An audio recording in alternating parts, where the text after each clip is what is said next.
ప్రసాద్ గారి దగ్గరికి వెళ్ళిన ప్రసాద్ గారు, ట్రంపైజేషన్ ఆఫ్ ఎఫ్బిఐ జరుగుతోంది అనుకోవచ్చా? ఎఫ్బిఐ కూడా సిబిఐ లాగా మారిపోబోతోంది అని అనుకోవచ్చా? యుఎస్లో అంటే రెండు పాయింట్లు అండి. అంటే ఈ కాష్ పటేల్ ఈజ్ ట్రంప్, అంటే ట్రంప్ మనిషి పూర్తిగా. Is I mean Republican party కన్నా ఐ మీన్ ఇప్పుడు ఎఫ్బిఐలో అంటే ఎఫ్బిఐలో ఉండి పైకి వచ్చిన మనిషి కాదు ఆయన. Is an outsider political ఇది. And he is very close to Trump. So Trump మనిషి, Trump I mean he decided అంటే ట్రంప్ పిక్డ్ హిమ్. ఆ తర్వాత ఒక రెండు ఓట్ల మెజారిటీతో గెలిచాడు ఆయన. అయితే ఇది ఆ, ఆ, అంటే అమెరికన్ సొసైటీ ఇక్కడ డేటా ఇన్ఫర్మేషన్ చాలా, అంటే ఎడ్యుకేటెడ్ సొసైటీ. ఇండియాతో కంపేర్ చేస్తే చాలా ఎడ్యుకేటెడ్ సొసైటీ. చాలా డేటా అనలిటిక్స్ డేటా అంతా చాలా ఉంటుంది.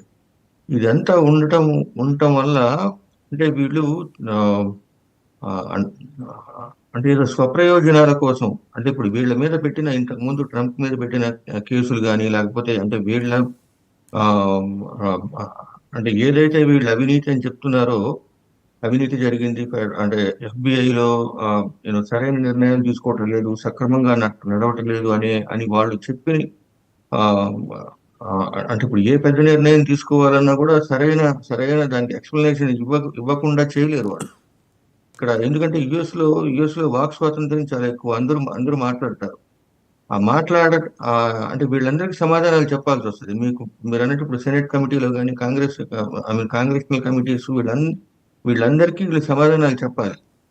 ఆ సో సో మన ఇండియాలో ఇండియా ఆ, ఇండియా ఇండియాలో సిబిఐ, అసలు ఇండియాలో సిబిఐ డైరెక్టర్ ఎవరో, ఆ, ఆ, మీరు ఇండియా ప్రస్తావన తీసుకొచ్చారు కాబట్టి చెప్తున్నాను. అసలు చాలా విషయాల్లో ఇప్పుడు అమెరికాలో ఇప్పుడు ఎఫ్బిఐ డైరెక్టర్ అని చెప్పి అందరికీ తెలుసు.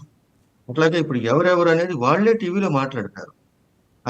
అదే మన ఇండియా దగ్గరికి వచ్చేసరికి రాజకీయ నాయకులే అన్ని పనులు వీళ్ళే చేస్తారు. రాజకీయ నాయకులు అన్ని పనులు వీళ్ళని, అంటే అసలు మన మీడియాలో కానీ ఎక్కడ రాజకీయ నాయకుల్ని ఆ, ఇ- ఇ- ఇ- ఆ, ఆ, ఆ, రాజకీయ నాయకులే ఫ్రంట్ ఎండ్ ఉండి మాట్లాడతారు. కానీ ఒక సైంటిస్ట్ మాట్లాడటము, లేకపోతే ఆ సబ్జెక్ట్ కి సంబంధించిన వాళ్ళు మాట్లాడటం మనకు తక్కువ అసలు.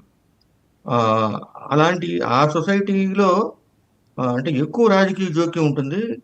ఆ, అంటే ఎంతో ఎక్స్పీరియన్స్ ఉన్న వాళ్ళు కూడా, ఇప్పుడు ఆంధ్ర తెలంగాణ తీసుకున్న ఏ ఏ ఏ ఏ ఏ ఆ, ప్రతి విషయం కూడా రాజకీయ నాయకులే మాట్లాడతారు. టీవీ వాళ్ళు కూడా వాళ్ళనే చూపిస్తారు. అంతేగాని ఇప్పుడు ఏదైనా ఇప్పుడు ఒక ప్రాజెక్ట్ ఇది ఉందంటే ఇప్పుడు ఆ చీఫ్ ఇంజనీర్ని తీసుకొచ్చి మాట్లాడించడం అలాంటి మన దగ్గర చాలా తక్కువ. ఇప్పుడు మీరు ఇక్కడ అదే యుఎస్ లో చూస్తే ఏదైనా సరే ఆ సంబంధించిన డిపార్ట్మెంట్ వాళ్ళని ముందుకు తీసుకొచ్చి వాళ్ళే మాట్లాడతారు. ఆ, ఇ- ఆ, ఆ, అందువల్ల ఇండియాలో ఇండియాలో సిబిఐ లాగా ఎఫ్బిఐ అయ్యే అసలు అంత అంత అంత దిగజారే, అంటే ఆ, ఇక్కడ ఏదో నేను నెగిటివ్ గా చెప్తున్నాను కాదు. ఆ సిచ్యువేషన్ యుఎస్ లో రావటం అనేది అయ్యే పని కాదు. ఇక్కడ నెగిటివ్ అని కాదు, ఎవరికి వాళ్ళు అంటే అప్రూవ్ ఎక్కువ చేసుకోవాలి. పొలిటికల్ ఇన్ఫ్లుయెన్స్ సిబిఐ మీద ఎక్కువ ఉంటుంది. అదే తరహాలో ఎఫ్బిఐ కూడా మారిపోతుందా అనే సందేహాలు వస్తున్నాయి. ఆ కోణంలో అడిగానండి. ఇట్స్ నాట్ దట్ బీలిట్లింగ్ అదే సిబిఐ అదే. ఆర్ ఉమ్, ఎఫ్బిఐ అని కాదు. ఉమ్. ఆ, అయితే ఇప్పుడు పబ్లిక్ కి, అంటే ఇప్పుడు ఏది చేసినా, ఇప్పుడు కాష్ పటేల్ ఏది చేసినా కూడా దానికి ఆయనే ప్రెస్ ముందు సమాధానం చెప్పాల్సి. He has to explain it. Explain చేసే ఆ, అదే ఇప్పుడు మన సిబిఐలో ఆ ఇది అక్కడ ఉంది, లేదు. Right, right. మళ్ళీ ఒకసారి కిరణ్ తుమ్మల్ గారి దగ్గరికి వెళ్దాం. కిరణ్ తుమ్మల్ గారు, సరే, ఇక్కడ ఇది రెండు దేశాల్లోనూ నేషనలిస్ట్ క్యాంప్స్ చాలా బలపడుతున్నాయి.